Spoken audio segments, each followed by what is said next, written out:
Hello, good morning. Good morning, ma'am. Good morning, ma'am. Yes, good morning. Correct. Good morning, ma'am.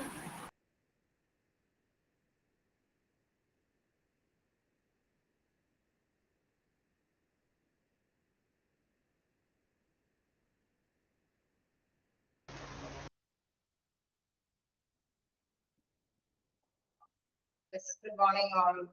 നമ്മൾ കഴിഞ്ഞ ദിവസം എടുത്തത് വായിച്ചു നോക്കി അല്ലേ? വായിച്ചു നോക്കിയായിരുന്നോ? പെർഫോമൻസ് സർപ്രൈസിലുമായിട്ടുള്ള കാര്യങ്ങൾ. ഓക്കെ, വിവിധ മെത്തേഡ്സുകളാണ് നമ്മൾ കൈകാര്യം ചെയ്ത് പോയത്. സോ നമുക്ക് നെക്സ്റ്റ് നോക്കാനുള്ളത് എവിടെ വരെയാണ് നമ്മൾ എടുത്ത് നിർത്തിയത്? ഓക്കെ, പെയർഡ് കമ്പാരിസൺ വരെ നമ്മൾ എടുത്ത് നിർത്തി അല്ലേ? യെസ്. നമുക്ക് നെക്സ്റ്റ് നോക്കാറുള്ളത് എന്താണ്? Management by objectives. അത് തുടങ്ങിയാണ് നമുക്ക് അടുത്തതായിട്ട് പഠിക്കാനുള്ളത്.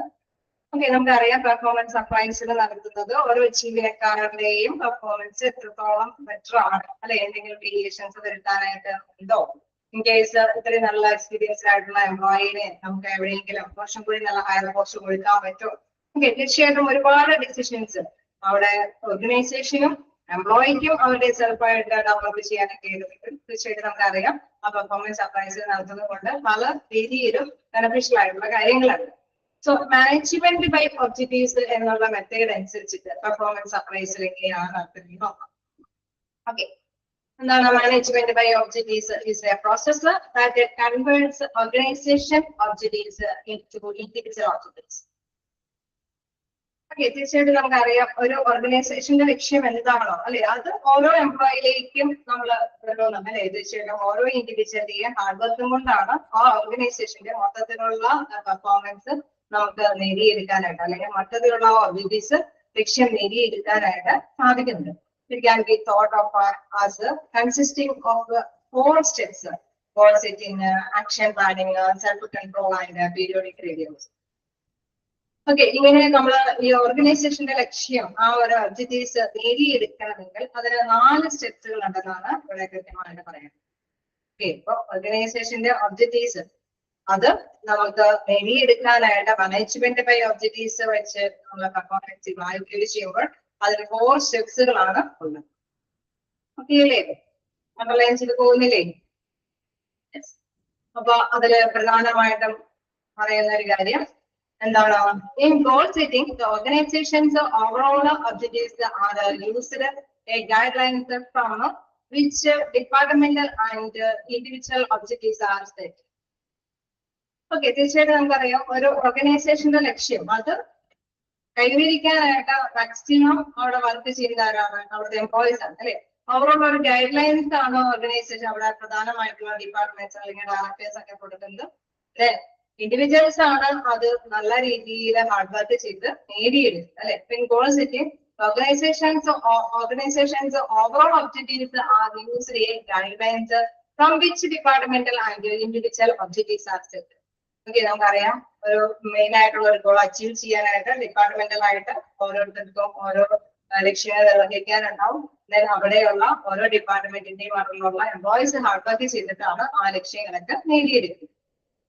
Then at the individual level, the manager and the subordinate jointly identify those areas that are critical for the subordinate to achieve in order to fulfill the requirements of the job as determined in job analysis.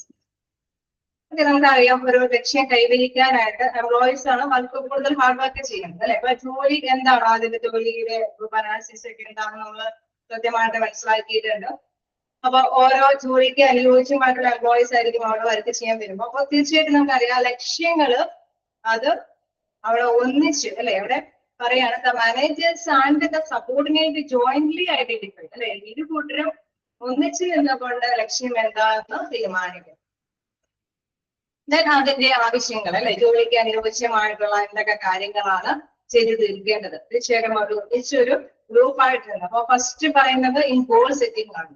ആ goal set ചെയ്യേണ്ടത് എങ്ങനെയാണെന്ന് പറയുന്നത് managers മാത്രമായിട്ടാണോ goal set ചെയ്യേണ്ടത്? ആണോ?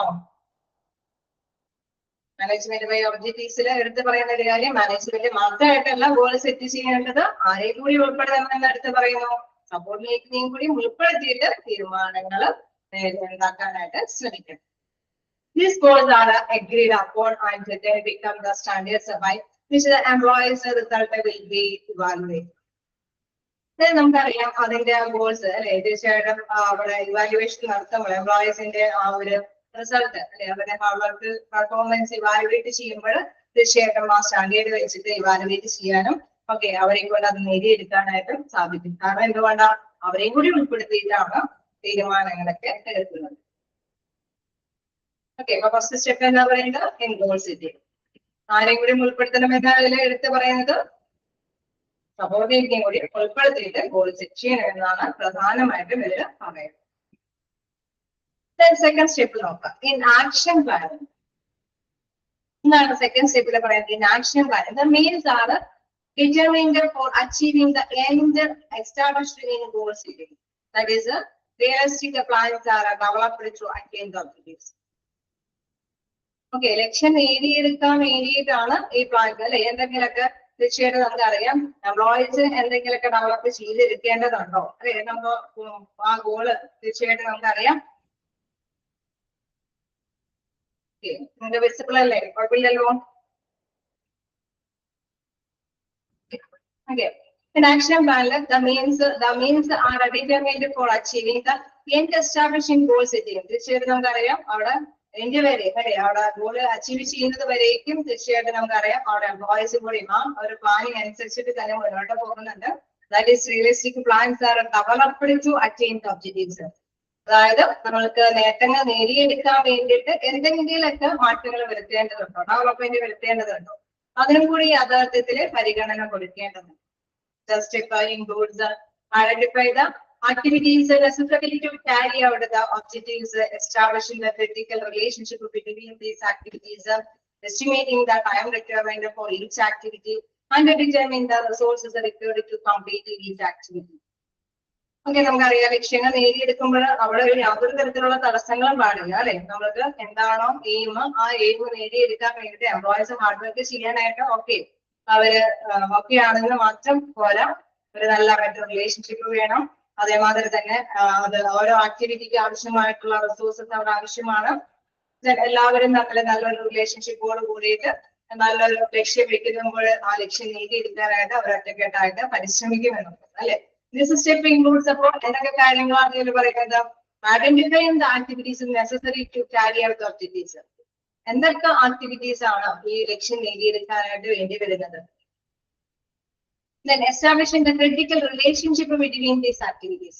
ഈ പ്രവർത്തനങ്ങൾക്ക് എന്തൊക്കെ relationship അല്ലെ, നല്ലൊരു ബെറ്റർ റിലേഷൻഷിപ്പ് കീപ്പ് ചെയ്യേണ്ടതുണ്ടെങ്കിൽ അതുമായിട്ട് അല്ലെ, നമുക്ക് ഇൻ കേസ് ഒരു കസ്റ്റമേഴ്സ് ആയിട്ടുള്ള റിലേഷൻഷിപ്പ് കീപ്പ് ചെയ്തിട്ടാണ് നമ്മുടെ പ്രൊഡക്റ്റ് കൈകാര്യം ചെയ്ത് കൊണ്ടുപോകണമെങ്കിൽ അതുമായിട്ടുള്ള റിലേഷൻഷിപ്പൊക്കെ മോസ്റ്റ്ലി അല്ലെ നല്ല രീതിയിൽ നമ്മുടെ ഇൻഡസ്ട്രിയൽ റിലേഷൻഷിപ്പില് പലതരത്തിലുള്ള റിലേഷൻഷിപ്പ് ഡിസ്കസ് ചെയ്താണ് അല്ലെ. അപ്പൊ നമ്മുടെ എന്താണോ ഏത് തരത്തിലുള്ള യൂണിറ്റ് ആണോ അതിന് അനുയോജ്യമായിട്ടുള്ള റിലേഷൻഷിപ്പ് കീപ്പ് ചെയ്തു പോകാം.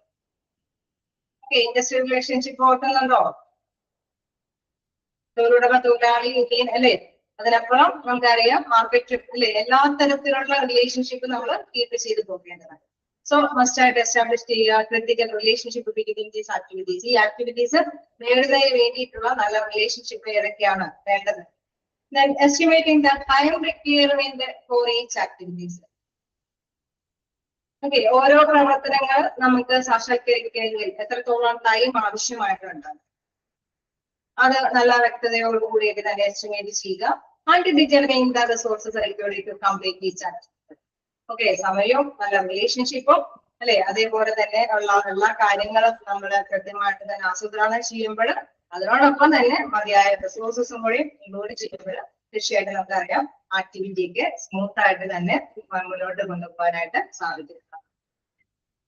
ഓക്കെ, അപ്പൊ ഫസ്റ്റ് നമ്മൾ കണ്ടത് പ്രധാനപ്പെട്ട ഒരു കാര്യം എന്ന് പറയുന്നത് എന്താണ്, ഫസ്റ്റ് എന്ന് പറയുമ്പോൾ goal setting, second one in action plan. Action പ്ലാനിലെ എന്തൊക്കെ കാര്യങ്ങളാണ് ഇൻക്ലൂഡ് ചെയ്തിരിക്കുന്നത്, എന്താണ് includes identifying the activities necessary to carry out the objective, then establishing critical relationship between the activities, estimating the time requirement, and determining the resources required to complete each activity. Okay ആണോ?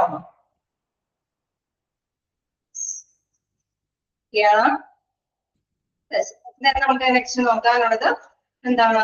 Self control refers to the methodical monitoring and measuring of a performance. Okay, ഒരു self control വേണം. അതായത് എന്നുള്ള self control എന്ന് പറയുന്നത് self control of the methodical monitoring and measuring of performance. Performance measure ചെയ്യാൻ അല്ലെങ്കിൽ monitor ചെയ്യാൻ അല്ലെ, അവിടെ കൃത്യമായിട്ട് തന്നെ കൈകാര്യം ചെയ്ത് പോകുന്നതിന് നമുക്കറിയാം എംപ്ലോയറും എംപ്ലോയിയും കൂടി ഒറ്റപ്പെട്ടതായിട്ട് നിന്നിട്ടാണ് തീരുമാനങ്ങളൊക്കെ എടുക്കുന്നത്. സോ അവിടെ എന്തെങ്കിലുമൊക്കെ പോരായ്മകൾ ഉണ്ടായിരുന്നില്ല എംപ്ലോയീസ് തന്നെ അല്ലെ അവരെ മെയിൻറ്റെയിൻ ചെയ്ത് കൊണ്ടുപോകാനൊക്കെ ശ്രമിക്കണം. By having the individual review his or her own performance, the management by objectives the philosophy is built on the assumptions that individuals can be responsible, can exercise the self-direction and do not require external controls and threats of punishment. Okay, management by ഒബ്ജക്റ്റീവ്സിലെ പ്രധാനമായിട്ടും പറയുന്നത് നമ്മൾ ഒന്നിച്ചൊറ്റക്കെട്ടായിട്ട് ഇരുന്നിട്ടാണ് തീരുമാനങ്ങൾ എടുക്കുന്നത്. So തീരുമാനങ്ങൾ എടുക്കുമ്പോൾ അവിടെ ലക്ഷ്യം നേടിയെടുക്കാനായിട്ട് ഇരുകൂട്ടരും അല്ലെ അവിടെ റെസ്പോൺസിബിൾ ആയിട്ടുള്ള പേഴ്സൺസ് ആണ്. അതായത് മാനേജ്മെന്റും എംപ്ലോയീസും റെസ്പോൺസിബിൾ ആയിട്ടുള്ള പേഴ്സൺസ് തന്നെയാണ്. സോ എവിടെയെങ്കിലൊക്കെ മാറ്റങ്ങൾ വരുത്തേണ്ടതുണ്ടെങ്കിൽ അല്ലെ individual review his or her own performance, സ്വന്തം പെർഫോമൻസ് അത് ഒന്ന് അവലോകനം ചെയ്യുക. ആ ഒരു മാനേജ്മെന്റ് ബൈ ഒബ്ജക്റ്റീവ്സിന്റെ ഫിലോസഫി പ്രകാരം എന്താ പറയുന്നത്? Individuals can be responsible, can exercise self direction അല്ലെ. സ്വന്തം നമുക്കറിയാം ഇന്ന കാര്യങ്ങൾ ചെയ്യുമ്പോൾ എനിക്ക് അത് സ്പീഡ് ചെയ്യാൻ പറ്റുന്നില്ല. സോ മാനേജ്മെന്റിനെ ബോധ്യപ്പെടുത്തുക നമുക്ക് മതിയായ രീതിയിൽ സ്പീഡ് ചെയ്യാൻ പറ്റാത്തത് ഇതിനൊരു ട്രെയിനിങ്ങിന്റെ അഭാവം കൊണ്ടാണ്, അല്ലെങ്കിൽ ആ മെഷീൻ അത്രയും പോരാത്തത് കൊണ്ടാണ്. സോ കൃത്യമായിട്ട് തന്നെ അവിടെ അറിയിക്കുമ്പോൾ തീർച്ചയായിട്ടും അതിനുള്ള നടപടിക്രമങ്ങൾ മാനേജ്മെന്റ് ഭാഗത്ത് നിന്ന് ഉണ്ടാവും. ഓക്കെ, അതല്ലാതെ ഒരു എക്സ്റ്റേണൽ കൺട്രോൾ കൊണ്ടോ ഒരു പേടിപ്പെടുത്തുന്ന ഒരു പണിഷ്മെന്റ് കൊണ്ടോ അല്ല മാറ്റങ്ങൾ വരുത്തേണ്ടത്. സെൽഫായിട്ട് തന്നെ അവര് മാറ്റങ്ങൾ വരുത്തി കൊണ്ടുപോകാനായിട്ട് ശ്രമിക്കണമെന്നാണ്. ഓക്കെ, ക്ലിയർ ആണോ? തേർഡ് പോയിന്റ് എന്ന് പറയുന്നത് എന്താ പറയുന്നത്? സെൽഫ് കൺട്രോൾ അല്ലെ. സെൽഫ് കൺട്രോൾ നമ്മള് മാനേജ്മെന്റ് ഒബ്ജക്റ്റീവ്സിൽ ഒരാളുടെ പണിഷ്മെന്റ് കൊണ്ടല്ല, അവിടെ എംപ്ലോയീസ് അവരെ തന്നെ സെൽഫ് കൺട്രോൾ കൊണ്ട് അല്ലെ സെൽഫ് ഡയറക്ഷൻ കൊണ്ട് അവരെ തന്നെ മാറ്റി അല്ലെ അവരുടെ മാറ്റങ്ങൾ ഏതാണ് വേണ്ടത് അതനുസരിച്ചിട്ട് മാറ്റങ്ങൾ വരുത്തി മുന്നേറാനായിട്ട് ശ്രമിക്കും. ഓക്കെ, ഫസ്റ്റ് നമ്മൾ കണ്ടു എന്താണ് വീണ്ടും വീണ്ടും പറഞ്ഞു പോകുന്നത് ഓർത്ത് വെക്കുക. ഗോൾ സെറ്റിംഗ് ഒന്നിച്ചായിരിക്കണം. സെക്കൻഡ് ആക്ഷൻ പ്ലാന്, അതായത് കൃത്യമായിട്ട് പല കാര്യങ്ങളും അതിൽ ഇൻക്ലൂഡ് ചെയ്യുന്നത് നമ്മൾ ഡിസ്കസ് ചെയ്തു. തേർഡ് നമ്മൾ കണ്ടു സെൽഫ് കൺട്രോൾ. ഓർത്ത് വെക്കുക, സെൽഫ് കൺട്രോൾ എന്ന് പറയാൻ കാരണം ഇവിടെ എക്സ്റ്റേണൽ കൺട്രോൾസോ അല്ലെ ആൻഡ് ത്രെഡ്സോ ഒന്നും ഇവിടെ ആവശ്യമായിട്ട് വരുന്നു.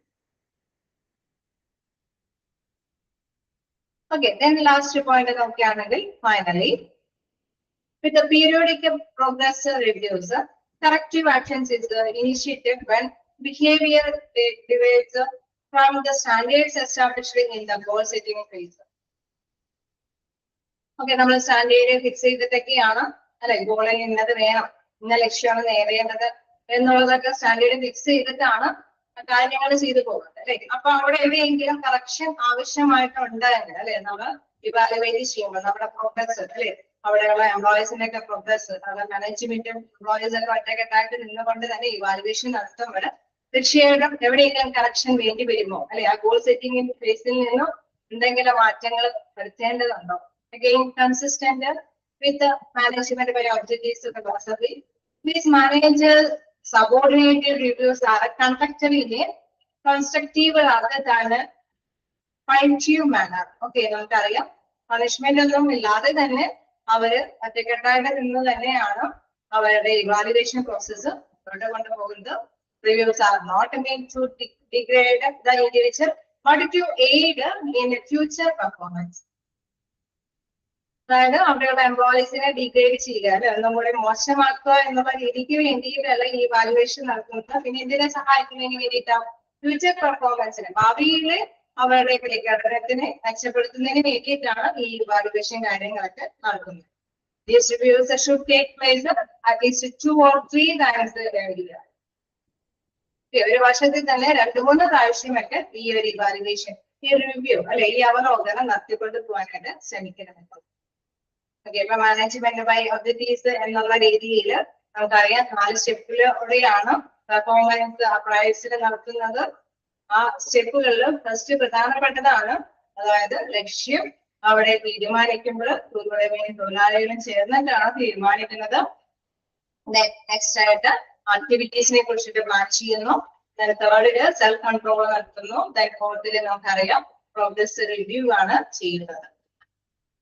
സോ എങ്ങനെ പ്രോഗ്രസ് റിവ്യൂ ചെയ്യുമ്പോൾ തീർച്ചയായിട്ടും നമുക്കറിയാം അവിടെ ഡിഗ്രേഡ് ചെയ്യാൻ വേണ്ടിയിട്ടല്ല, ഫ്യൂച്ചറിൽ പെർഫോമൻസ് കുറച്ചും കൂടി ഡെവലപ്പ് ചെയ്യാനായിട്ട് അല്ലെ, അത്തരത്തിലുള്ള കാര്യത്തിനെ സഹായിക്കുന്നതിന് വേണ്ടിയിട്ടാണ് ഇത്തരത്തില് പ്രോഗ്രസ് റിവ്യൂ ചെയ്യുന്നത്. ഓക്കെ, ഈ റിവ്യൂസ് എത്ര ടൈം വേണമെന്ന് അവിടെ കൃത്യമായിട്ട് പറയുന്നത്?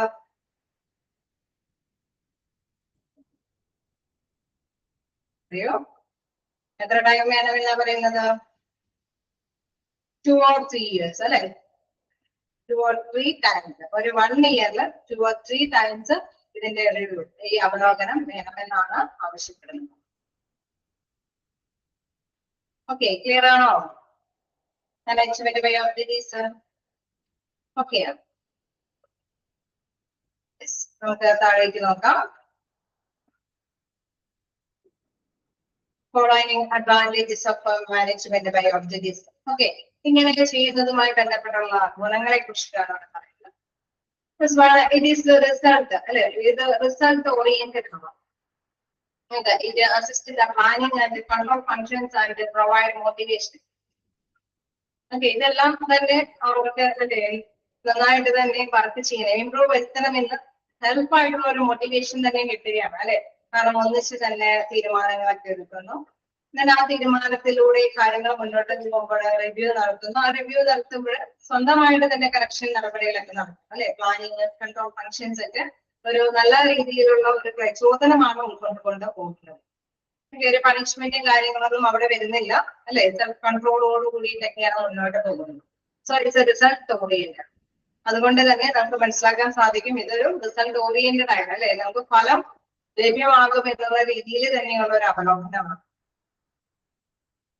സെക്കൻഡ് പറയുന്നത് employees know exactly what is expected of them and how they will be evaluated. Okay, നമുക്കറിയാം എംപ്ലോയിക്ക് തന്നെ മനസ്സിലാക്കാൻ സാധിക്കില്ല എത്രത്തോളമാണ് നമ്മളുടെ പ്രതീക്ഷിക്കേണ്ടത് അല്ലെ. എന്നിൽ നിന്ന് ഈ ഗോൾ അച്ചീവ് ചെയ്യുന്നതിന് വേണ്ടിയിട്ട് എന്താണ് പ്രതീക്ഷിക്കുന്നത്. നമുക്കത് ചെയ്യാൻ പറ്റിയില്ലെങ്കിൽ ഇത് എങ്ങനെ ഇവാലുവേഷൻ നടത്തുമ്പോൾ നമുക്കറിയാം ഇത് ഇവാലുവേഷൻ നടത്തി കഴിയുമ്പോൾ എന്തുകൊണ്ടാണ് പോരായ്മകൾ ഉണ്ടാകുന്നത് എന്നൊക്കെ കൃത്യമായിട്ട് മനസ്സിലാക്കാൻ സാധിക്കും അല്ലെ. How they will B evaluated, എങ്ങനെ ഇത് വിലയിരുത്താനായിട്ട് സാധിക്കും, അല്ലെങ്കിൽ എങ്ങനെ ഈ പോരായ്മകളെ പരിഹരിക്കാൻ സാധിക്കും. ഞാൻ നേരത്തെ പറഞ്ഞു അവർക്ക് വേണമെങ്കിൽ മാറ്റങ്ങൾ വരുത്താം, മാനേജ്മെന്റിനെ ബോധ്യപ്പെടുത്താം ഇന്ന പോരായ്മകൾ കൊണ്ടാണ് അല്ലെ ഇത്രയും നമ്മൾ വിചാരിച്ച രീതിയിൽ മുന്നേറാൻ പറ്റാത്തത്. എംപ്ലോയി അല്ലെ, തേർഡ് ആയിട്ടുള്ള അഡ്വാൻറ്റേജസ് പറയുന്നത് employees have A greater commitment to objectives that they have participated in developing time to those unilaterally set their bosses. Unilaterally set by their bosses. അതായത് ബോസിനോട് കൂടി ചേർന്നിട്ടാണ് തീരുമാനങ്ങളൊക്കെ ഉണ്ടാകുന്നത് അല്ലെ. തീരുമാനങ്ങളൊക്കെ ഡെവലപ്പ് ചെയ്യുന്നത് ബോസിനോട് കൂടി ചേർന്ന്, അതായത് മേലുദ്യോഗസ്ഥരോട് കൂടി ചേർന്നിട്ടാണ് തീരുമാനങ്ങളൊക്കെ ഉണ്ടാകുന്നത്. സോ അവിടെ എന്താണ് എംപ്ലോയിക്ക് വർക്ക് ചെയ്യണമെന്നും അല്ലെ ഒരു കമ്മിറ്റ്മെന്റ് ഉണ്ട്, ഒരു കടപ്പാടുണ്ട്. കാരണം അവരെ കൂട്ടാതെ ഒരു ലക്ഷ്യങ്ങളൊക്കെ തീരുമാനിച്ചിട്ട് നിങ്ങൾ ഇത് ഫോളോ ചെയ്യണം, ഇത് നേടിയെടുക്കണമെന്ന് പറഞ്ഞ ഒരു കമാൻഡിങ് പവറാണ് അവിടെ വരുന്നത്. ഇവിടെ ഒരു കമാൻഡ് ആജ്ഞാപനമല്ല വരുന്നത്. തീർച്ചയായിട്ടും എംപ്ലോയി കൂടി ഉൾപ്പെടുത്തിയിട്ട് നിങ്ങൾക്ക് പറ്റുമോ അല്ലെ. തീർച്ചയായിട്ടും ഒരു ചർച്ചയൊക്കെ സംഘടിപ്പിച്ചിട്ടായിരിക്കും. സോ അവരും എന്തെങ്കിലുമൊക്കെ പറയുമ്പോൾ നമ്മളെ കൊണ്ട് സാധിക്കും, അല്ലെങ്കിൽ ഇന്ന കാര്യങ്ങൾ ഇവിടെ ചെയ്താൽ കൊണ്ട് സാധിക്കും അല്ലെ. മെഷീന്റെ ഹെൽപ്പ് ഉണ്ടെങ്കിൽ നമുക്ക് ഇത്ര നേടിയെടുക്കാൻ പറ്റും.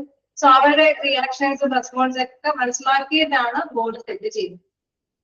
അതുകൊണ്ട് തന്നെ അത് നേടിയെടുത്തില്ലെങ്കിൽ തീർച്ചയായിട്ടും നമുക്കറിയാം അത് കുറച്ചും കൂടി അല്ലെ എംപ്ലോയിനെ സംബന്ധിച്ച് ഒരു വിഷമം പിടിക്കുന്ന കാര്യമാണ്. സോ അവര് ഒരു ആത്മാർത്ഥതയോട് കൂടിയിട്ട് അല്ലെ ഒരു കടപ്പാടോട് കൂടിയിട്ട് നമ്മളെയും കൂടി ഉൾപ്പെടുത്തിയിട്ടാണല്ലോ തീരുമാനിച്ചത് എന്നുള്ള ഒരു മനോഭാവത്തിൽ കൺവെർട്ട് ചെയ്യാനായിട്ടുള്ള സാധ്യതയുണ്ട് അല്ലെ. അപ്പൊ മാനേജ്മെന്റ് ബൈ ഒബ്ജക്റ്റീവ്സ് വഴി പെർഫോമൻസ് അല്ലെ നമുക്ക് നോക്കുമ്പോൾ അവിടെ ഗ്രേറ്റർ കമ്മിറ്റ്മെന്റ് ഉണ്ട് ഒബ്ജക്റ്റീവ്സ് നേടിയെടുക്കുന്നതുമായി ബന്ധപ്പെട്ട്. ഓക്കെ അല്ലേ, എന്തുകൊണ്ടാണ് ഗ്രേറ്റർ കമ്മിറ്റ്മെന്റ് വന്നതെന്നുള്ളത് നമുക്കൊക്കെ അല്ലേ. കാരണം അവർ ഒന്നിച്ച് അല്ലെ യൂണിലാറ്ററലിയാണ് അവര് ഈ ഒരു കാര്യം നേടിയെടുക്കാനായിട്ട് ശ്രമിക്കുന്നത്, ലക്ഷ്യങ്ങൾ തീരുമാനിക്കാനായിട്ട് ശ്രമിക്കുന്നത്.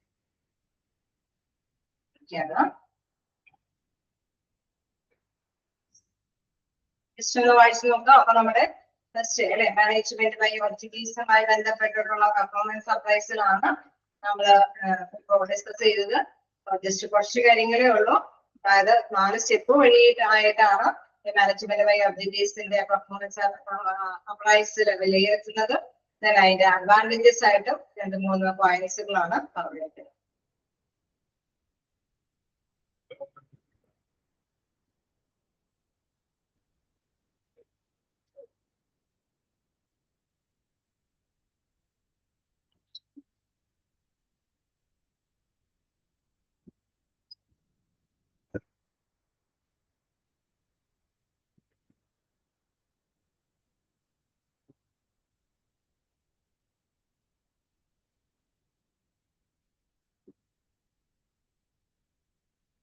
നോട്ട് ചെയ്യേണ്ടതൊക്കെ നോട്ട് ചെയ്തോ?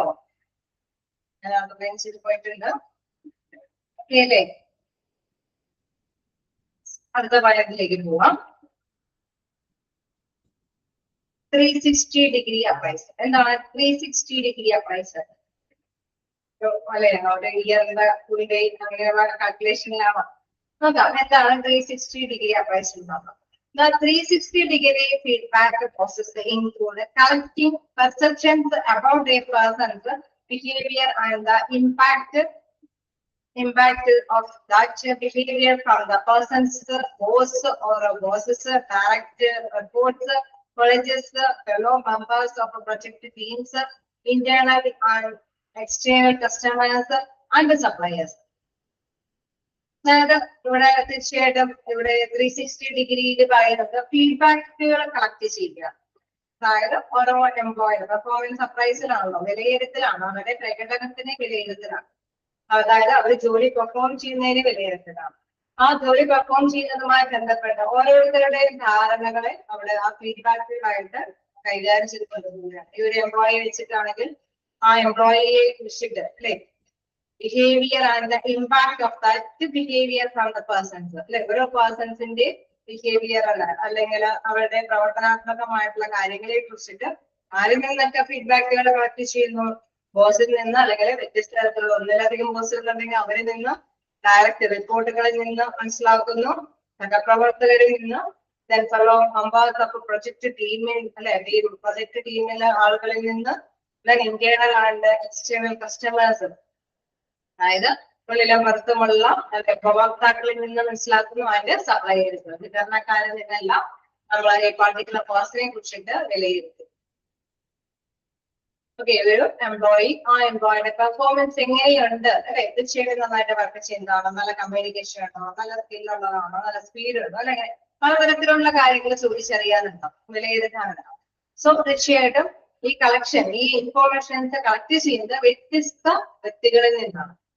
ഓക്കെ, അത് ഏതൊക്കെ വ്യക്തികളാണെന്ന് പറയുന്നത് നമ്മുടെ ജോലിയുമായി ബന്ധപ്പെട്ട വരുന്ന വ്യക്തികളാണ്. പോലെ boss, order, bosses direct reports പറഞ്ഞു അല്ലെ. ഏതൊക്കെ രീതിയിൽ നമുക്ക് ഫീഡ്ബാക്ക്, ആരിലൊക്കെ ഫീഡ്ബാക്ക് കളക്ട് ചെയ്യാമെന്ന് ചോദിച്ചാൽ ഓർഡറിലേക്ക് ഡയറക്റ്റ് റിപ്പോർട്ടുകളിൽ നിന്ന്, colleges, members of project teams, internal and external customers and supplier. Okay, തീർച്ചയായിട്ടും ഒരു പ്രൊഡക്റ്റ് ആണ് വിതരണം ചെയ്ത് ആ മേഖലയിലാണോ വർക്ക് ചെയ്യുന്നതെങ്കിൽ തീർച്ചയായിട്ടും നമുക്കറിയാം വിതരണക്കാരും കാര്യമാണ് അല്ലെ. അതേസമയം സർവീസ് ആണെങ്കിൽ തീർച്ചയായിട്ടും നമുക്കറിയാം പേഷ്യൻസ് അല്ലെ, അവരുടെ ഈ പേഷ്യൻസിൽ നിന്നൊക്കെ ആയിരിക്കും കസ്റ്റമേഴ്സ് ആയിട്ട് നമ്മൾ റിപ്പോർട്ടുകൾ കളക്ട് ചെയ്യും. അല്ലേ, other names for 360 degree feedbacks are multi-rate feedback, multi-source feedback, full circle appraisal and group of performance review. അപ്പൊ ഇതിന്റെ കുറച്ച് അതർ നേംസിനെ കുറിച്ചിട്ടും പരിചയപ്പെടുത്തുന്നുണ്ട്. അതായത് 360 ഡിഗ്രി ഫീഡ്ബാക്കുകളിനെ മറ്റു പേരുകളാണ് പറയുന്നത്. എന്തൊക്കെ പേരുകളാണ്? Multi random feedback, multi source feedback. അതായത് ഒന്നിലധികം സോഴ്സിൽ നിന്ന് നമുക്ക് അനുഭവങ്ങൾ മനസ്സിലാക്കാൻ സാധിക്കുന്നു അല്ലെ. ഫുൾ സർക്കിൾ അപ്രൈസൽ, അതിനെ ചുറ്റിപ്പറ്റിയുള്ള എല്ലാവരിൽ നിന്നും നമുക്ക് അപ്രൈസൽ വിലയിരുത്താൻ പറ്റുന്ന ഗ്രൂപ്പ് പെർഫോമൻസ് റിവ്യൂ. ഓക്കെ, നമുക്കറിയാം പ്രൊജക്ട് ടീം എന്നൊക്കെ പറയുന്നത് ഗ്രൂപ്പ് വ്യൂ ആണ് അല്ലെ. അവരിൽ നിന്നൊക്കെ തീർച്ചയായിട്ടും നമുക്ക് അപ്രൈസൽ നടത്താനായിട്ട് സാധിക്കും. ഓക്കെ, രണ്ടാം പ്രധാനപ്പെട്ടതാണ്. അതായത് ആരിലൊക്കെ ഫീഡ്ബാക്ക് കളക്ട് ചെയ്യാന്നുള്ളതും അത് നെയിംസ് ഓഫ് 360 ഫീഡ്ബാക്ക്. വലിയ സംഭവമൊന്നുമല്ല അല്ലെ. 360 അപ്രൈസൽ എന്ന് പറയുന്നത് വലിയ സംഭവം എന്നല്ല, മനസ്സിലായില്ലേ അല്ലേ? വലിയ കണക്കും കാര്യങ്ങളൊന്നും ആയിട്ട് വന്നേക്കുന്ന സംഭവം ഒന്നല്ല. എല്ലാ വ്യക്തികളിൽ നിന്ന് വ്യത്യസ്ത ആളുകളിൽ നിന്ന് ഫീഡ്ബാക്ക് കളക്ട് ചെയ്യുന്ന ഒരു രീതിയാണ്. Okay, 360 feedback is a method and a tool that provides each employee the opportunity to receive performance feedback from his or her supervisor and co-to peers, subordinate and customers. Okay, വീണ്ടും പറയാണ്. നമുക്കറിയാം അല്ലെ, അവിടെ ഒരു ഉദ്യോഗസ്ഥന്റെ പെർഫോമൻസ് ഇവാലുവേറ്റ് ചെയ്യുന്നതിന് വേണ്ടിയിട്ട് ഉപഭോക്താക്കളിൽ നിന്നും അതേപോലെ തന്നെ കീഴുദ്യോഗസ്ഥരിൽ നിന്നും അല്ലെ, സഹപ്രവർത്തകരിൽ നിന്നും സൂപ്പർവൈസർ അല്ലെ, മേലധികാരികളിൽ നിന്നെല്ലാം തന്നെ ഫീഡ്ബാക്കുകൾ കളക്ട് ചെയ്യുന്നു. അതായത് അവരുടെയൊക്കെ അനുഭവങ്ങൾ എങ്ങനെയുണ്ട്, ഇന്ന പേഴ്സൺ നന്നായിട്ട് വർക്ക് ചെയ്യുന്നുണ്ടോ അല്ലെ, നല്ല സമയത്തിന് കാര്യങ്ങളൊക്കെ ചെയ്ത് തീർക്കുന്നുണ്ടോ, അങ്ങനെ തീർച്ചയായിട്ടും പലതരത്തിലുള്ള കാര്യങ്ങൾ ചോദിച്ചറിയാനുണ്ടോ, മനസ്സിലാക്കാനുണ്ടോ. സോ 360 ഫീഡ്ബാക്ക് അനുസരിച്ച് അനുസരിച്ച് എംപ്ലോയീസിന് കൃത്യമായിട്ട് തന്നെ പല അവസരങ്ങളിലൂടെ ഓരോരുത്തരിൽ നിന്നും കാര്യങ്ങൾ ഗ്രഹിച്ചറിയാനായിട്ട് സാധിക്കും. തീർച്ചയായിട്ടും മേലുദ്യോഗസ്ഥർക്ക് ഷെയർ ചെയ്യാവുന്ന കാര്യങ്ങളായിരിക്കില്ല കീഴുദ്യോഗസ്ഥർക്ക് ഷെയർ ചെയ്യാവുന്നത് അല്ലെ.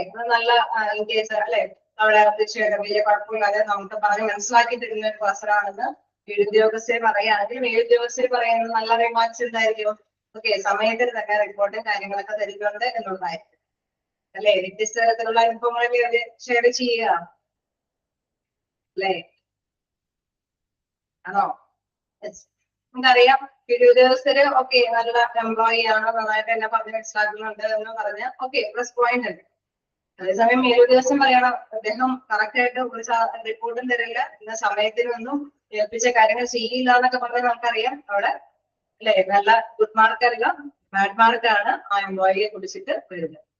അതുകൊണ്ട് തന്നെ മനസ്സിലാക്കാം, ഒരേ എംപ്ലോയിയെ വെച്ചിട്ട് ആ ഒരു സ്ഥലത്തിനുള്ള അല്ലെ ആ എംപ്ലോയി ആരൊക്കെയായിട്ട് റിലേഷൻഷിപ്പ് അല്ലെ ഏത് രീതി ചെയ്യുന്നുണ്ടോ അവരൊക്കെയായിട്ടുള്ള ഫീഡ്ബാക്ക്, അവരിൽ നിന്നെല്ലാം വ്യത്യസ്ത ഫീഡ്ബാക്കുകൾ കണ്ടെത്തിയിട്ടാണ് പെർഫോമൻസ് ഇവാലുവേറ്റ് ചെയ്യുന്നത്. ഓക്കെ, ചിലപ്പോൾ ഞാൻ പറഞ്ഞ വന്നതിന്റെ സബോർഡിനേറ്റിനും ഒക്കെ ആയിരിക്കും, മേലുദ്യോഗസ്ഥനും ഒക്കെ ആയിരിക്കും. പക്ഷെ സഹപ്രവർത്തകർക്ക് ചിലപ്പോൾ പറ്റിയെന്ന് വരില്ല. യാതൊരു തരത്തിലുള്ള അഡ്ജസ്റ്റ്മെന്റിനും ഒരു ക്ഷമയില്ലാത്ത അങ്ങനെയുള്ള എംപ്ലോയി ഒക്കെ ആണെങ്കിൽ തീർച്ചയായിട്ടും നമുക്കറിയാം അവിടെയും പ്രശ്നം. ഓക്കെ, അപ്പൊ പെർഫോമൻസ് ഇവാലുവേറ്റ് ചെയ്യുമ്പോൾ എല്ലാവരിൽ നിന്നുള്ള റിയാക്ഷൻസ് ആണ് അവിടെ മനസ്സിലാക്കാനായിട്ട് സാധിക്കും. ഓക്കെ, നെക്സ്റ്റ് നോക്കാം. 360 feedback allows each individual to understand how his effectiveness as an employee, co-worker or a staff member is viewed by others. Okay, ഇവിടെ മറ്റൊരു കാര്യം നമുക്ക് മനസ്സിലാക്കാൻ സാധിക്കുന്നു. അതായത് 360 ഫീഡ്ബാക്കുകളിൽ നിന്ന് കിട്ടുന്ന ഒരു പ്രധാനപ്പെട്ട കാര്യം ഓരോ ഇൻഡിവിജ്വലിനെ മനസ്സിലാക്കാൻ സാധിക്കും. എന്റെ പ്രവൃത്തി അല്ലെ, എന്റെ തൊഴിലുടമ പറയുന്നത് എന്താണ്, അല്ലെങ്കിൽ മേലുദ്യോഗസ്ഥർ എന്താണ് റിയാക്ട് ചെയ്യുന്നത്, കീഴുദ്യോഗസ്ഥർ എന്താണ് റിയാക്ട് ചെയ്യുന്നത്, അല്ലെങ്കിൽ കോ-വർക്കേഴ്സ് അല്ലെ സഹപ്രവർത്തകർ എന്താണ് നമ്മളോട് റിയാക്ട് ചെയ്യുന്നത്. ഓക്കെ, അവരുടെയൊക്കെ അനുമാനത്തിൽ ഞാൻ എങ്ങനെയുള്ള ബെറ്ററായിട്ടുള്ള എംപ്ലോയി ആണോ ബാഡ് ആയിട്ടുള്ള എംപ്ലോയി ആണോ എന്നൊക്കെ തീർച്ചയായിട്ടും അവനവന് തന്നെ മനസ്സിലാക്കാനായിട്ടും സാധിക്കും. Okay, the most effective process of providing feedback that is based on behaviors that other employees can see.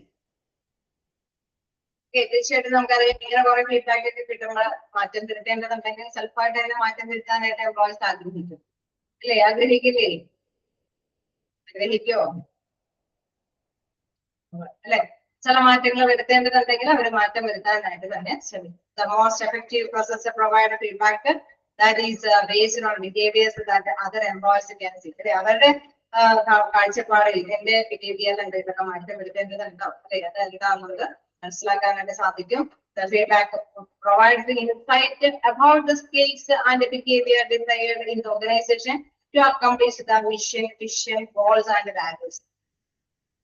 ആ ഫീഡ്ബാക്കിൽ നിന്ന് കുറച്ച് കാര്യങ്ങൾ കൂടി മനസ്സിലാക്കാനായിട്ട് സാധിക്കും. അതായത് ഓർഗനൈസേഷൻ എന്നിൽ നിന്ന് എന്താണ് പ്രതീക്ഷിക്കുന്നത് അല്ലെ, അവരുടെ വിഷയം അല്ലെ, അവരുടെ ഉൾക്കാഴ്ചയും കാര്യങ്ങളൊക്കെ എന്നിൽ നിന്ന് എന്ത് ആണ് അവർ ആഗ്രഹിക്കുന്നത്, എന്റെ എന്ത് സ്കിൽ, എന്റെ എന്ത് ബിഹേവിയർ ആണ് അവരെ നല്ലതായിട്ട് ആഗ്രഹിക്കുന്നത് എന്നായിട്ട് കൃത്യമായിട്ട് മനസ്സിലാക്കാനായിട്ട് എംപ്ലോയിക്ക് സാധിക്കണം. Feedback is firmly planted in the behaviors power to exceed customer expectations. തീർച്ചയായിട്ടും നമുക്കറിയാം കസ്റ്റമേഴ്സ് ഉപഭോക്താക്കളുടെ എക്സ്പെക്ടേഷൻ അല്ലെ, അവർ പ്രതീക്ഷിക്കുന്നതിനേക്കാളും അധികം അല്ലെ. തീർച്ചയായിട്ടും നമുക്കറിയാം എപ്പോഴും ഒരേ എംപ്ലോയി ആഗ്രഹിക്കുന്നത് നമ്മളെ കുറിച്ച് നല്ലത് പറയാനായിരിക്കും, കസ്റ്റമേഴ്സ് നമ്മളെ കുറിച്ച് നല്ലത് പറയാനായിരിക്കും, അതല്ലെങ്കിൽ മെമ്പേഴ്സുകാർക്ക് നല്ലത് പറയാനായിരിക്കും നമ്മൾ ആഗ്രഹിക്കുന്നത് അല്ലെ. എല്ലാ എംപ്ലോയീസും അങ്ങനെ തന്നെയായിരിക്കും ആഗ്രഹിക്കുന്നത്. സോ ആ ആഗ്രഹത്തിനനുസരിച്ചിട്ട് മാറ്റങ്ങൾ വരുത്താനായിട്ട് ഇതുകൊണ്ട് സാധിക്കും എന്നുള്ളതാണ് പ്രധാനപ്പെട്ട കാര്യം. ഇത് ഏത് തരത്തിലുള്ള മെത്തേഡാണ്? ആ ഒരു പോയിന്റ് ഓർത്തിരിക്കുക. ഏത് തരത്തിലുള്ള മെത്തേഡാണ്? 360. ഓക്കെ, ഫീഡ്ബാക്ക് കളക്ഷൻ ആണ് അതിന്റെ ആ ഒരു മെത്തേഡിന്റെ പേര് നോക്കി വെച്ചേക്കുക. 360 ഡിഗ്രി. അത് എന്താണെന്ന് അല്ലെ, ഇങ്ങനെ ഒരു പെട്ടെന്ന് ഒരു ഇത് വരുമ്പോൾ ആലോചിച്ച് പോകരുത്. 360 ഡിഗ്രി അപ്ലൈ ചെയ്യാം. ഓക്കെ, നമുക്ക് നെക്സ്റ്റിലേക്ക് നോക്കാം. People who are chosen as writers are usually those that interact routinely with the person receiving feedback.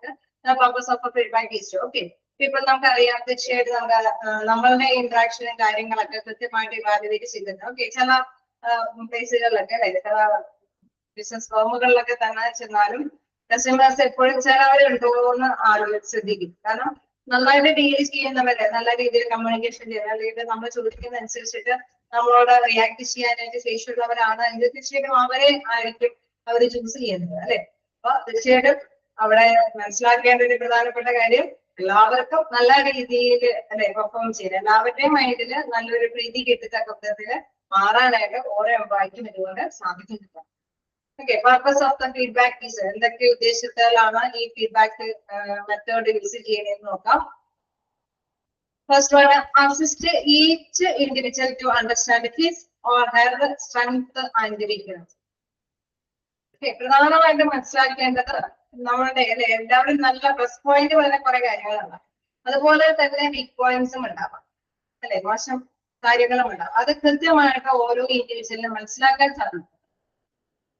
Okay, നമ്മൾ നേരത്തെ ഡിസ്കസ് ചെയ്തപ്പോൾ പറഞ്ഞു സപ്പോർട്ടിനേറ്റ്, സൂപ്പർവൈസേഴ്സ്, സഹപ്രവർത്തകർ അല്ലെ, എല്ലാവർക്കും എല്ലാവരുടേതായിട്ടുള്ള ആശയങ്ങൾ അവിടെ പങ്കുവയ്ക്കും ആ ഒരു എംപ്ലോയിനെ, പർട്ടിക്കുലർ എംപ്ലോയിയെ കുറിച്ചിട്ട്. അപ്പൊ അതിൽ നല്ലതും മോശവും ഉണ്ടാവും അല്ലെ, അത് വ്യക്തമായിട്ട് ആ ഒരു എംപ്ലോയിക്ക് മനസ്സിലാക്കാനായിട്ട് സാധിക്കും. Second one, contribute inside into elements of his or her work needing professional development. Okay, നമ്മുടെ പ്രൊഫഷൻ എന്താണോ അല്ലെ, നമ്മുടെ പ്രൊഫഷൻ എന്ന് പറയുമ്പോൾ നമ്മൾ ഏത് ജോലിയിലാണോ വ്യാപൃതമായിരുന്നത്, എംപ്ലോയി ഏത് ജോലിയിലാണോ വ്യാപൃതമായത് ആ ജോലിയുമായി ബന്ധപ്പെട്ട് എന്തെങ്കിലുമൊക്കെ മാറ്റങ്ങൾ വരുത്തേണ്ടതുണ്ടോ അല്ലെ, അവിടെ ഡെവലപ്മെന്റ് വരുത്തേണ്ടതുണ്ടോ, എന്റെ ക്ഷമയിലോ അല്ലെങ്കിൽ ബിഹേവിയറൽ ആയിട്ടുള്ള അങ്ങനെയുള്ള കാര്യങ്ങളിലോ, അല്ലെങ്കിൽ എന്റെ കഴിവില് അല്ലെ സ്കില്ലിൽ എന്തെങ്കിലുമൊക്കെ കൂടുതൽ അല്ലെ സ്പീഡിൽ ഹാൻഡിൽ ചെയ്യാനായിട്ടുള്ള കഴിവ് നേടണം, അല്ലെങ്കിൽ കമ്മ്യൂണിക്കേഷൻ സ്കില്ല് വേണം, അല്ലെങ്കിൽ കമ്പ്യൂട്ടർ സ്കിൽ അല്ലെ അത് കൈകാര്യം ചെയ്യാനായിട്ടുള്ള ശേഷി വേണം. അങ്ങനെ എന്തെങ്കിലുമൊക്കെ മാറ്റങ്ങൾ പ്രൊഫഷണൽ ആയിട്ട് ഞാൻ ഡെവലപ്പ് ചെയ്യേണ്ടതുണ്ട്. അത് ഉള്ളില് അല്ലെ നമുക്ക് വ്യക്തമായിട്ട് മനസ്സിലാക്കാനായിട്ട് എംപ്ലോയിക്ക് സാധിക്കും. എന്താ പറയുന്നത്, understand his or her strength and അല്ലെ സ്ട്രെങ്ത്നെസ് ആൻഡ് വീക്ക്നെസ്.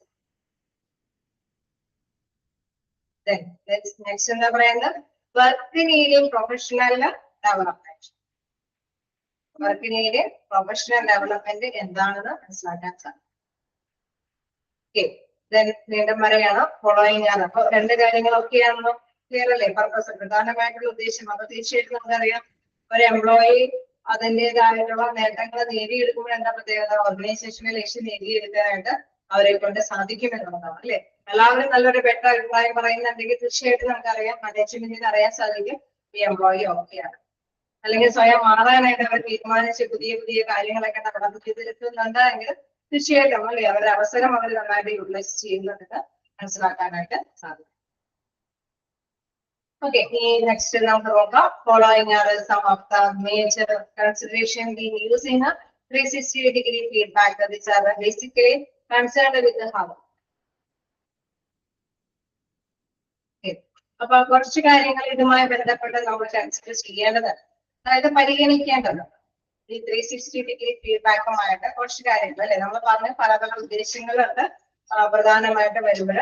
അതേമാതിരി തന്നെ ശ്രദ്ധിക്കേണ്ട കുറച്ച് കാര്യങ്ങൾ എന്തൊക്കെ കാര്യങ്ങളാണ്? Collect the feedback tool and process. ഏത് രീതിയിലാണ് ഈ ഫീഡ്ബാക്ക് നമ്മൾ കണ്ടെത്തേണ്ടത്? മേലുദ്യോഗസ്ഥരോട് നേരിട്ട് അവരുടെ മുമ്പിൽ വെച്ച് ചോദിച്ച് അവരെ അല്ലെ, അങ്ങനെ ചിലപ്പോ ചിലരൊക്കെ കൃത്യമായിട്ട് വെളിപ്പെടുത്തി തരുന്നത് ഉണ്ടാവില്ല അല്ലെ. മേലുദ്യോഗസ്ഥർ അവരുടെ മുമ്പിലൊക്കെ ചോദിച്ചിട്ട് അവർ പറയും പഠിക്കാത്താണോ അല്ലെ. അതല്ലാത്ത കാര്യങ്ങളാണ് ചോദിക്കണമെങ്കിൽ ചിലപ്പോൾ വേണമെങ്കിൽ അവർ കുറച്ചും കൂടി കാര്യങ്ങളെ വ്യക്തതയോടുകൂടി അല്ലെ, എന്തെങ്കിലും ഡ്രോബാക്സ് ഉണ്ടെങ്കിൽ കൂടി അത് മനസ്സിലാക്കി തരാനായിട്ട് ശ്രമിക്കും. ഓക്കെ, തിരികെ ഇങ്ങനെ ഒരു ഇവാലുവേഷൻ ചിലപ്പോൾ ആ എംപ്ലോയിയെ തൃപ്തിപ്പെടുത്താനായിട്ട് സാധിക്കും. അപ്പൊ ഏത് രീതി വേണമെങ്കിൽ യൂസ് ചെയ്യാം.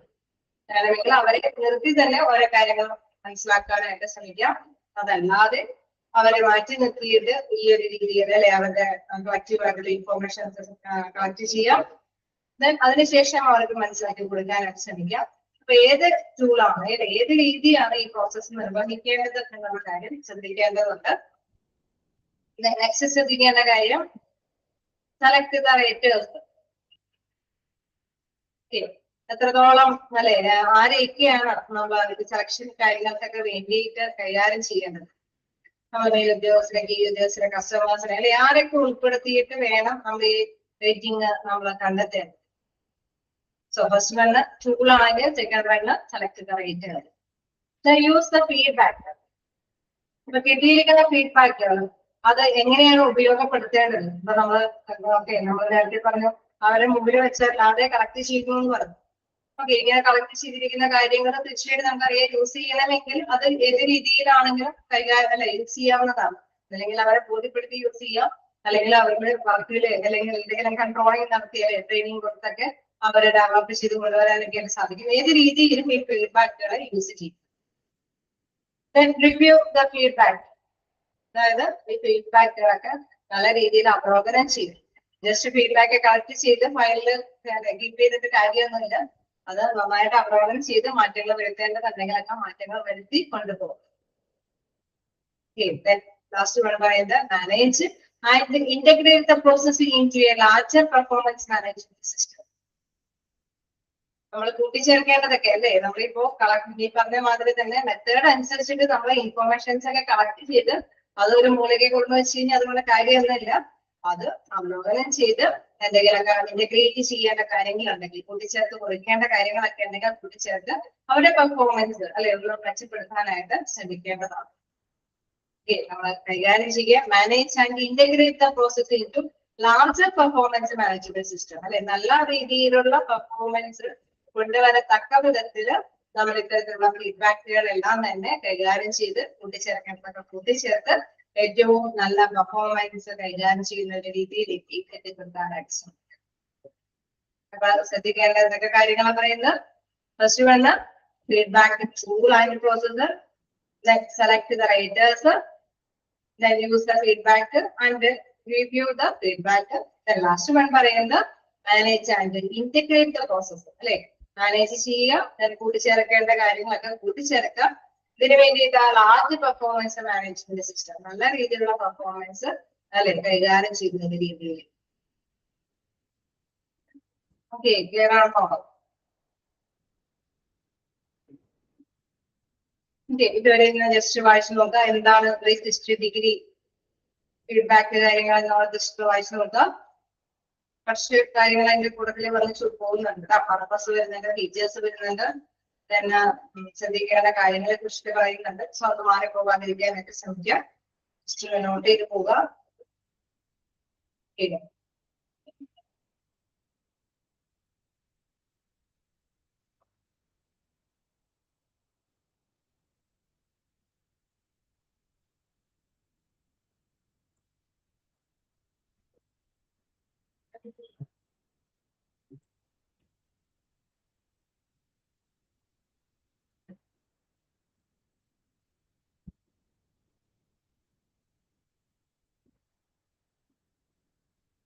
ഓക്കെ, ക്ലിയർ അല്ലേ? അടുത്ത ഭാഗത്തേക്ക് പോവാലോ, ഫീച്ചേഴ്സിലേക്ക് പോവാം.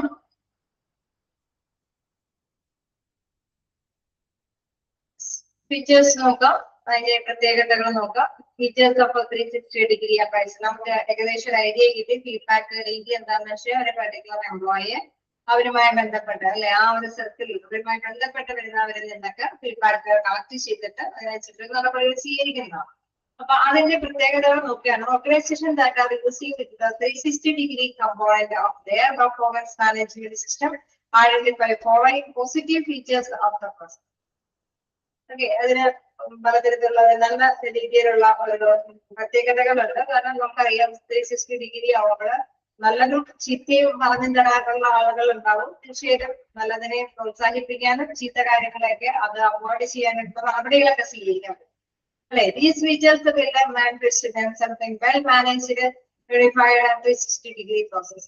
തീർച്ചയായിട്ടും നമുക്കറിയാം നല്ല രീതിയിൽ ഇത് കൈകാര്യം ചെയ്ത് പോയി കഴിഞ്ഞാൽ നമുക്കറിയാം നല്ല രീതിയിൽ തന്നെ ആ ഓർഗനൈസേഷനിൽ ആ എംപ്ലോയിയെ കൊണ്ട് നടക്കാനായിട്ട് സാധിക്കും. നല്ല പെർഫോമൻസോട് കൂടിയിട്ട് അവിടെ ആ എംപ്ലോയിയെ യൂട്ടിലൈസ് ചെയ്യാനായിട്ട് സാധിക്കും. ഓക്കെ, നമുക്കറിയാം ഫീച്ചേഴ്സിൽ ഫസ്റ്റ് പറയുന്ന ഒരു ഫീച്ചേഴ്സ് എന്ന് പറയുന്നത് improved feedback from more sources. Okay, ആരിൽ നിന്നൊക്കെ നമ്മൾ ഫീഡ്ബാക്ക് കളക്ട് ചെയ്യണമെന്നുള്ളത് കണ്ടു. വ്യത്യസ്ത വ്യക്തികളിൽ നിന്ന് നമുക്ക് ഫീഡ്ബാക്ക് കളക്ട് ചെയ്യാൻ മനസ്സിലായി. അതായത് മേലുദ്യോഗസ്ഥരിൽ നിന്ന്, കീഴുദ്യോഗസ്ഥരിൽ നിന്ന്, സഹപ്രവർത്തകരിൽ നിന്ന്, സോ ഇതൊരു ബിസിനസ് ഫേമാണെങ്കിൽ കസ്റ്റമേഴ്സിൽ നിന്നും എല്ലാവരിൽ നിന്നൊക്കെ നമുക്ക് ഫീഡ്ബാക്ക് കളക്ട് ചെയ്യും. അത് കൂടുതലായിട്ട് അല്ലെ നമ്മൾ കണ്ടെത്തുക, കൂടുതലായിട്ട് ഇവരുമായി ബന്ധപ്പെട്ട് പോകുന്ന ഓരോരുത്തരും അല്ലെ ചെറിയ ഒരു എന്തെങ്കിലും നമുക്ക് വിശകലനം ചെയ്യാൻ വിട്ടുപോകാതിരിക്കാൻ വേണ്ടിയിട്ട് പലരിൽ നിന്നും തന്നെ ഫീഡ്ബാക്കുകൾ കളക്ട് ചെയ്യാനായിട്ട് ശ്രമിക്കുക.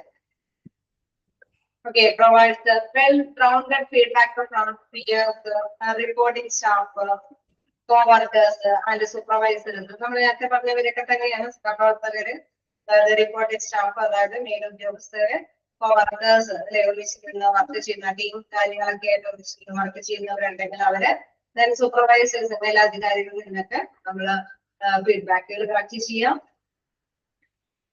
This can be a definite enhancement of our feedback from a single individual.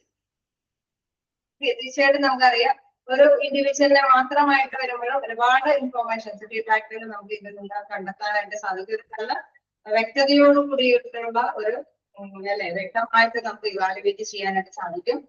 360 feedback can also have a managers time in that they can spend less energy providing feedback as more people participating in the process. Okay, നമുക്കറിയാം feedback എടുക്കുമ്പോൾ ഒരുപാട് സമയം ചെലവഴിക്കേണ്ട അല്ലെ. Just ഒന്ന് പോണ പോക്കിലൊക്കെ വേണമെങ്കിൽ മേലുദ്യോഗസ്ഥരെ കുറിച്ചിട്ട് അവരെങ്ങനെയുണ്ട് എന്നൊക്കെ ചോദിച്ചാൽ മതി അല്ലെ. ഒരുപാട് സമയമോ എനർജിയോ ഒന്നും ചെലവഴിക്കാതെ തന്നെ അവരുടെ ഇൻഫോർമേഷൻസ് കളക്ട് ചെയ്യാനായിട്ട് സാധിക്കും. ഓക്കെ, അതൊരു പ്രധാനപ്പെട്ട പ്രത്യേകതയാണ്. അതിനും എക്സ്പെൻസ് ഇല്ലാതെ തന്നെ കാര്യങ്ങൾ ഒരു എംപ്ലോയിനെ കുറിച്ചിട്ട് എളുപ്പത്തിൽ വിലയിരുത്താനായിട്ട് സാധിക്കും എന്നുള്ളതാണ്. Then co-workers perception is important and the process help people understand how other employees view their work. അതായത് നമുക്കറിയാം സഹപ്രവർത്തകരൊക്കെ അവരുടെയൊക്കെ ഫീഡ്ബാക്ക് എന്ന് പറയുന്നത് വളരെ പ്രധാനപ്പെട്ടതാണ്. കാരണം എങ്ങനെയാണ് ഈ എംപ്ലോയി വർക്ക് ചെയ്യുന്നത് അല്ലെ, അതേ സമയം വർക്ക് ചെയ്യുന്നുണ്ടോ, സമയത്തിന് കാര്യങ്ങൾ ചെയ്യുന്നുണ്ടോ. വലിയ വലിയ കമ്പനിയൊക്കെ ആകുമ്പോൾ എല്ലാവരെയും മേൽനോട്ട ചുമതല വഹിക്കാനൊന്നും പറ്റിയെന്ന് വരില്ല അല്ലെ. അപ്പൊ തീർച്ചയായിട്ടും സഹപ്രവർത്തകരിൽ നിന്നൊക്കെയാണ് കൂടുതൽ അറിവ് നമുക്ക് നേടിയെടുക്കാനൊക്കെ സാധിക്കുന്നത്.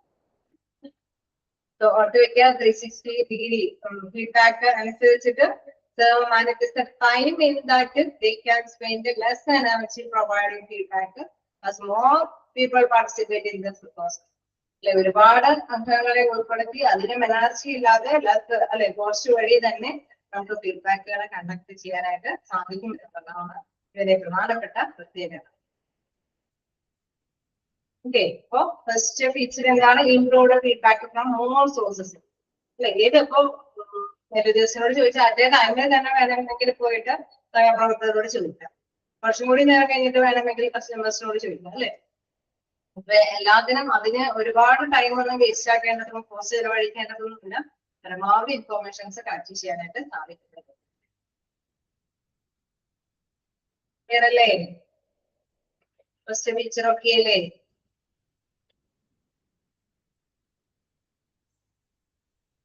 നമുക്ക് നെക്സ്റ്റ് ഫീച്ചർ നോക്കാം. അത് കഴ്സർ വെച്ച് നമുക്ക് ഇതില് മൂവ് ചെയ്യാനായിട്ട് പറ്റില്ല.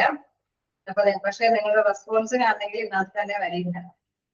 സോ അങ്ങനെ ഒരു ഇതുണ്ട്. ഇനി നമുക്ക് നോക്കാം. നെക്സ്റ്റ് എന്ന് പറയുന്നത് ടീം ഡെവലപ്മെന്റ് ആണ്. എന്താണ് ടീം ഡെവലപ്മെന്റ് എന്ന് പറയുന്നത്? ഓക്കെ, നമ്മൾ ഫീഡ്ബാക്ക് കളക്ട് ചെയ്യുമ്പോൾ ഇത് ടീം ഡെവലപ്മെന്റിനെ സഹായിക്കുന്നു എന്നുള്ളതാണ്. Helps the team members learn to work more effectively together. എല്ലാവർക്കും ഒന്നിച്ച് ഫലപ്രദമായ രീതിയിൽ തന്നെ എല്ലാം മനസ്സിലാക്കാനായിട്ടും അല്ലെ ഇതുകൊണ്ട് സാധിക്കും എന്നുള്ളതാണ്. Team members know more about how other members are performing than their supervisor. Okay, സൂപ്പർവൈസറിനേക്കാൾ അധികമായിട്ട് ടീം മെമ്പേഴ്സിന് അറിയാൻ സാധിക്കും എങ്ങനെയാണ് ഈ എംപ്ലോയി വർക്ക് ചെയ്യുന്നത് അല്ലെ പെർഫോം ചെയ്യുന്നത്. ടീം മെമ്പേഴ്സിനാണ് കൂടുതൽ. ഞാൻ പറഞ്ഞു, ഒരു ഉദ്യോഗസ്ഥർ ഉണ്ടെങ്കിൽ അവരുടെ കയ്യിൽ ഒരുപാട് എംപ്ലോയീസ് ഉണ്ട്. അപ്പൊ എല്ലാവരെയും എല്ലാ കാര്യങ്ങളിലും നിരീക്ഷിച്ചുകൊണ്ടിരിക്കാനായിട്ട് ഉദ്യോഗസ്ഥനെ പറ്റിയെന്നതുണ്ട്. പക്ഷെ അതേസമയം സഹപ്രവർത്തകർക്ക് കുറച്ചും കൂടി നന്നായിട്ട് തന്നെ അറിയാനായിട്ട് സാധിക്കും ഇവരുടെ പെർഫോമൻസ് ഒക്കെ എങ്ങനെയാണ്. Multilateral feedback makes the team members more responsible to each other as they share the knowledge that they will provide input on each member's performance. ഒരുപാട് സഹപ്രവർത്തകരിൽ നിന്ന് വിവരങ്ങൾ ശേഖരിക്കുമ്പോൾ എന്താണ് ഒരുപാട് വിവരങ്ങൾ ഇവരെ പർട്ടിക്കുലർ എംപ്ലോയിയെ കുറിച്ചിട്ട് നേടാനായിട്ട് സാധിക്കും. കാരണം ഒരു ടീമിലൊക്കെ വർക്ക് ചെയ്യുമ്പോൾ ടൈമിൽ വ്യത്യസ്ത 10-15 അംഗങ്ങളുള്ള ടീമിലാണ് വർക്ക് ചെയ്യണമെങ്കിൽ തീർച്ചയായിട്ടും നമുക്കറിയാം ഒരേ മെമ്പേഴ്സിൽ നിന്ന് നമുക്ക് അഭിപ്രായങ്ങൾ നമുക്ക് കണ്ടെത്താനായിട്ട് സാധിക്കും. Communication and team development.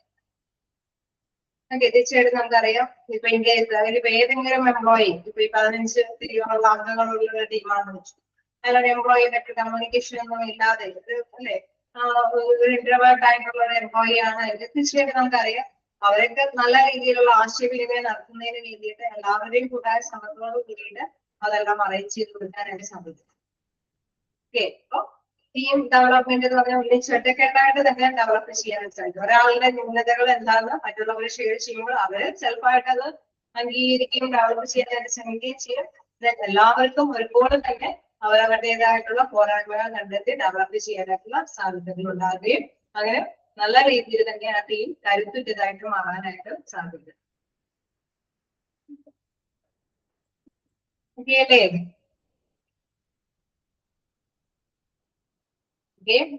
ഓരോ പോയിന്റും ജസ്റ്റ് ഒന്ന് ഓർത്ത് പോകാം. ഫസ്റ്റ് പോയിന്റ് നമ്മൾ എന്താ പറഞ്ഞത്? ഫസ്റ്റ് പോയിന്റ് ഫീഡ്ബാക്കുകൾ മോർ സോഴ്സിൽ നിന്ന് കളക്ട് ചെയ്യുക അല്ലെ. Second point team development. Third പോയിന്റിലേക്ക് പോകാം, personal and organisation performance development. എന്താണ് personal and organisation performance development എന്ന് പറയുന്നത്? 360-degree feedback. 360-degree feedback is one of the best method for understanding personal and organization development. Okay, ഇതൊരു പ്രധാനപ്പെട്ട ഒരു method ആണെന്ന് പറയുന്നത്. എന്താണ് അവിടെ വ്യക്തിപരമായിട്ടും അതേമാതിരി തന്നെ ഓർഗനൈസേഷന്റെ പെർഫോമൻസ് ഡെവലപ്പ് ചെയ്യാൻ അല്ലെ മെച്ചപ്പെടുത്താൻ സഹായിക്കുന്ന ഒരു പ്രധാനപ്പെട്ട മെത്തേഡാണ് 360-degree മെത്തേഡ് എന്ന് പറയുന്നത്. കാരണം എന്താ ഓരോ ഇൻഡിവിജ്വലിനും വ്യക്തിപരമായിട്ട് തന്നെ ഉയരാനായിട്ടുള്ള സാധ്യതകൾ അവിടെ അവൈലബിൾ ആണ് അല്ലെ. അപ്പൊ one of the best method for understanding personal and organisation development. അപ്പൊ അവർക്ക് അവരുടേതായിട്ടുള്ള ആവശ്യങ്ങൾ എന്താണെന്ന് മനസ്സിലാക്കി മുന്നേറാനായിട്ട് സാധിക്കുന്നു. അതോടൊപ്പം തന്നെ തീർച്ചയായിട്ടും നമുക്കറിയാം പലരും അല്ലെ എല്ലാവരും അഭിപ്രായങ്ങളൊക്കെ കേട്ട് നമ്മൾ ഓരോ കാര്യങ്ങളൊക്കെ ചെയ്യുമ്പോൾ തീർച്ചയായിട്ടും ഓർഗനൈസേഷനിലും എന്തൊക്കെ മാറ്റങ്ങളാണ് വരുത്തി കൊടുക്കേണ്ടത് അല്ലെ അവിടെ അതിനനുസരിച്ച് ലക്ഷ്യം നേടിയെടുക്കാനായിട്ടുള്ള മാറ്റങ്ങൾ എടുക്കാനായിട്ടുള്ള തീരുമാനങ്ങൾ എടുക്കാനായിട്ട് സാധിക്കും. ഈ കേസ് നമ്മൾ പറയാണ് ഒരുപാട് സഹപ്രവർത്തകർ ഇന്ന എംപ്ലോയിക്ക് അവര് നന്നായിട്ട് തന്നെ അത് കൈകാര്യം ചെയ്യാൻ പറ്റാത്തത് ഇന്ത്യൻ ട്രെയിനിങ്ങിന്റെ അഭാവം അല്ലെങ്കിൽ ഇന്ത്യൻ കായികമായി ബന്ധപ്പെടുന്ന ബെസ്റ്റ് കമ്മ്യൂണിക്കേഷൻ ലാംഗ്വേജ് അല്ലെ അത് കീപ്പ് ചെയ്യാത്തത് കൊണ്ടാണ്. സോ തീർച്ചയായിട്ടും കമ്പനി അതിന് വേണ്ടിയിട്ട് പ്രൊവൈഡ് ചെയ്യാണ് നല്ലൊരു കമ്മ്യൂണിക്കേഷൻ അല്ലെ അവിടെ കീപ്പ് ചെയ്യാൻ വേണ്ടിയിട്ട് അല്ലെങ്കിൽ ഒരു കമ്പ്യൂട്ടറിന്റെ സ്കില്ല് ഡെവലപ്പ് ചെയ്യാനായിട്ടുള്ള സൗകര്യങ്ങൾ പ്രൊവൈഡ് ചെയ്ത് കൊടുക്കുകയാണ്. ഞാൻ അങ്ങനെ സൗകര്യങ്ങൾ പ്രൊവൈഡ് ചെയ്യുമ്പോൾ ആ എംപ്ലോയി ഓക്കെ ആവണം. ഞാൻ അങ്ങനെ ആ എംപ്ലോയിയും എല്ലാ എംപ്ലോയീസും അങ്ങനെ ഓക്കെ ആയി വരുമ്പോൾ എന്താ പ്രത്യേകത, ഓർഗനൈസേഷന്റെ ലക്ഷ്യങ്ങൾ എളുപ്പത്തിൽ നേടാനായിട്ട് സാധിക്കും. എന്നാൽ അധികം ചെലവില്ലാതെ തന്നെ, അധികം റിസ്ക് ഇല്ലാതെ, അധികം ടൈം സ്പെൻഡ് ചെയ്യാതെ തന്നെ മാറ്റങ്ങളൊക്കെ വരുത്താനായിട്ട് സാധിക്കും. ഇപ്പൊ വ്യക്തിപരമായിട്ടും ഓർഗനൈസേഷന്റെ പെർഫോമൻസ് അത് ഡെവലപ്പ് ചെയ്യാനായിട്ടുള്ള ഒരു ബെസ്റ്റ് മെത്തേഡാണ് എന്തെന്ന് പറയുന്നു 360 ഡിഗ്രി ഫീഡ്ബാക്ക്. ഓക്കെ, ക്ലിയർ അല്ലേ? ഏത് ഡിഗ്രിയാണെന്ന് ചോദിച്ചു കഴിഞ്ഞാൽ, അല്ലെങ്കിൽ ഏത് മെത്തേഡാണെന്ന് ചോദിച്ചു കഴിഞ്ഞാൽ ഓർത്ത് വെക്കണം, ഏത് മെത്തേഡാണ്? 360 ഡിഗ്രി മെത്തേഡാണ്.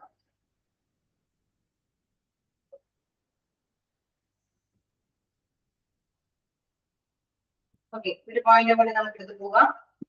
എന്താണ് റെസ്പോൺസിബിലിറ്റി ഫോർ കരിയർ ഡെവലപ്മെന്റ്. അതായത് നമ്മുടെ കരിയർ ഡെവലപ്മെന്റിന്റെ ഉത്തരവാദിത്വം അല്ലെ, മെച്ചപ്പെടുത്താനായിട്ട് ഒരു കരിയർ മെച്ചപ്പെടുത്താനായിട്ടും ഇതുകൊണ്ട് സാധിക്കുന്നു എന്നുള്ളതാണ്. എന്താണ് പറയുന്നത്? For many reasons organisations no longer responsible for developing the careers of their employees. ഒരുപാട് റീസൺ ഉണ്ടാവും. തീർച്ചയായിട്ടും നമുക്കറിയാം അവരുടെ എംപ്ലോയീസിന്റെ അല്ലെ അവരുടെ കരിയറൊക്കെ കുറച്ചും കൂടി അവരുടെ ജോലിയുമായി ബന്ധപ്പെട്ട ഡെവലപ്മെന്റ് ഒക്കെ വരുത്താനായിട്ട് അവർക്ക് കുറച്ച് ഉത്തരവാദിത്വ ബോധം ഉണ്ടാകേണ്ടത് ആവശ്യമാണ് അല്ലെ. ഓർഗനൈസേഷനും അതിന് ഉത്തരവാദിത്വ ബോധം ഉണ്ടാകേണ്ടതാണ്. Multilateral feedback can provide exceptional information to individuals about what they need to do to enhance their career.